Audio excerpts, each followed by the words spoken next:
Hi, I'm Christi Friesen. Thanks for joining me here at Fire Mountain Gems and Beads Jewelry Making Studio. Today we're going to play with polymer clay and some jewelry findings, and guess what we're going to make?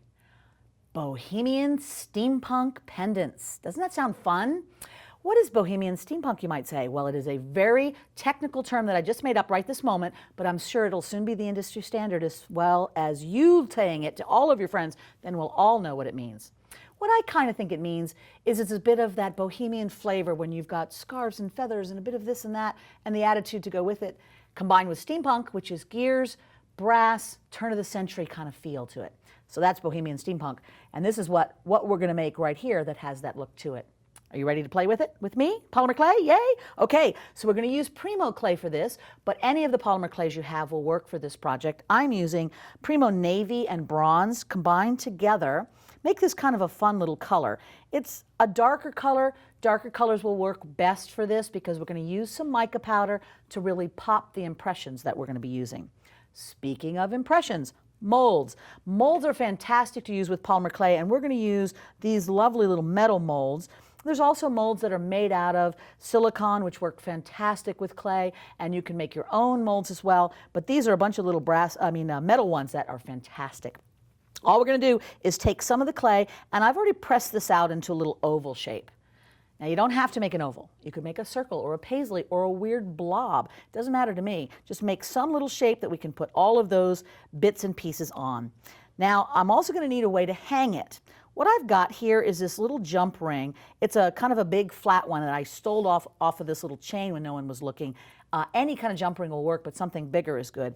I'm just going to jam that baby in right now and cover it up. When I use another piece of clay to cover that jump ring, you see what that does is it sandwiches that piece of metal in there. So when the clay is baked and hard and I yank on it, it's not going to come out.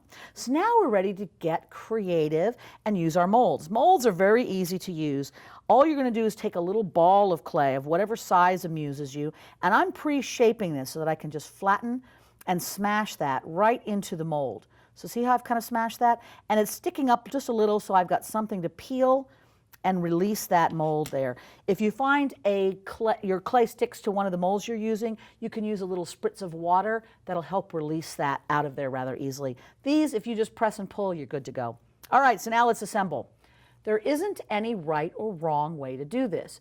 You basically want to put a bunch of clay bits on there until it looks fun, and then jam a bunch of jewelry bits in there until it looks even more funner. But there is one thing that's useful.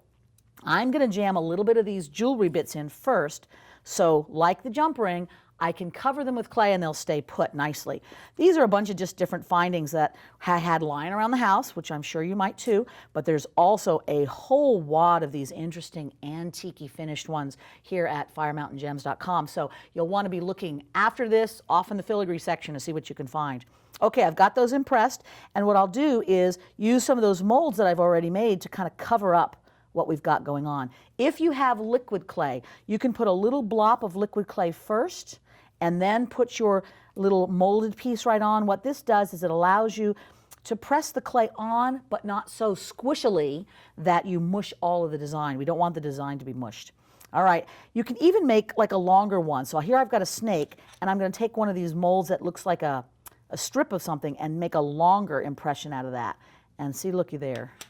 Isn't that nifty? Now I've got like a little snaky bit, and that could go twirling around in here for no apparent reason, just because we can, which is the fun part about polymer clay. You can do a lot of things just because you feel like it. All right, I think we've got lots of little moldy parts there. Now you see how this is off on the side? You could leave it like that if that amuses you, but I'm just going to lift this baby up carefully, carefully, and tuck those little bits around the back side so that it looks like it kind of wraps back there.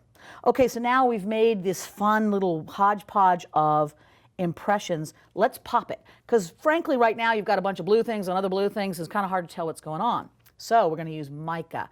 Mica powder is fabulous.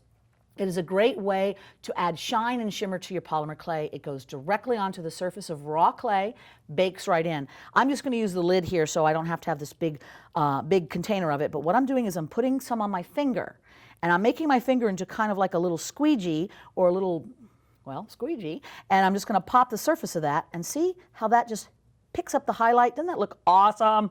Now it doesn't look like a piece of gum that you found on your shoe and stuck things in it. Now it has this fun gilded look. The other way to use mica powder is to use a nice little brush and gently paint on areas specifically that you want some color on. So I'm just going to put little bits of color here and there. This is a micro brush. It's a tiny little one. It comes in a set that you can get here at firemountaingems.com, and it is fantastic. I love this tiny little bits of the brush right there because they get in the smallest spots and they make it look like you know what you're doing. All right, so there I've put a couple little bits. You can put as much of those little bits of mica on as you like.